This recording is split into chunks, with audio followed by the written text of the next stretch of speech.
مساء الفل عليكم يا شباب ويا بنات. في سؤال بتسأل عليه كتير جدا، يقول لك ايه رينج المرتبات هنا؟ انا دايما يعني من وجهة نظري ان السؤال ده غلط.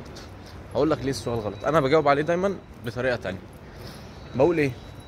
لو في شغلانة مثلا هتديك 2000 درهم، خلينا نضرب مثال. يعني في شغلانة هتديك 2000 درهم وفي شغلانة هتديك 5000 درهم.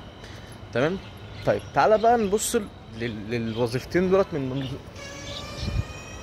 لا انا اللي غلطان. المهم يعني هو حاجه صغيره كده، سكوتر صغير، بس انا غلطان. المهم فخلينا تعالى نبص للوظيفتين دولت من منظور تاني.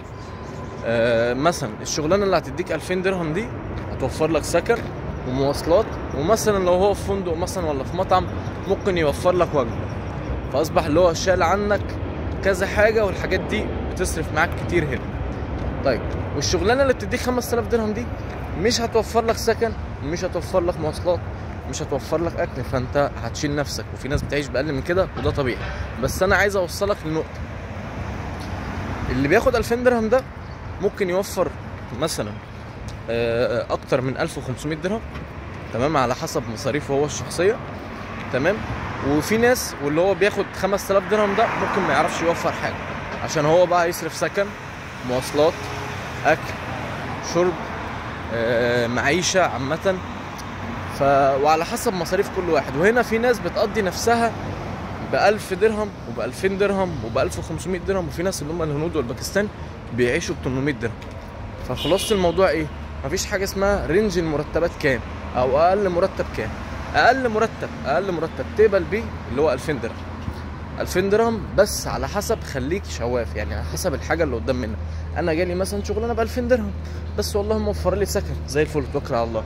انا جالي شغلانه ب 3000 درهم ومش هتوفر لي حاجه، توكل على الله. لان انت في بند هيزيد عليك اللي هو السكن مثلا والاكل، فسيب لهم يا سيدي 1000 1200 درهم، فانت هتقدر برضك توفر. فملهاش اجابه معينه، ملهاش حسبه ثابته، على حسب الاوفر اللي جاي لك انت بتقدر تحدد هل الاوفر ده تمام ولا مش تمام. ودايما خلي في فكرك اللي انت جديد في البلد هنا، انت فريش لسه، مهما كان عندك من خبره طبعا هتفرق معاك في الشغل، بس انت لسه فريش في الدوله، لسه جاي، لسه متعرفش حاجه في الدوله، لسه يعني بيقول لك اللي هو ايه، لسه بيجنر يعني، لسه مبتدئ. ودي حاجه مهمه جدا اللي انت تبقى عامل حسابك على كده، عشان ما تفكرش ان انت هتيجي هنا مثلا تشتغل بقى مدير ومش عارف ايه وبتاع. لا، انت هتيجي هنا تبقى مبتدئ ايا كان انت كنت ايه في اي دوله تانية. غير بقى الناس اللي بتيجي مثلا على عقد عمل، ده بقى اللي هو بيبقى حاجه فريده من نوعه يعني، فده بيبقى وضع تاني. بس انا بكلمك عن الطبيعي. في شغلانه ممكن تديك 2000 درهم وتقدر توفر منها، وفي شغلانه ممكن تقدر تديك 5000 درهم ومش هتوفر منها حاجه.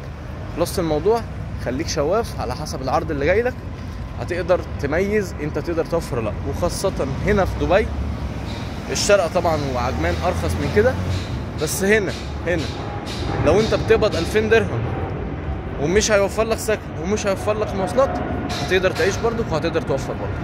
مساءكم زي الفل.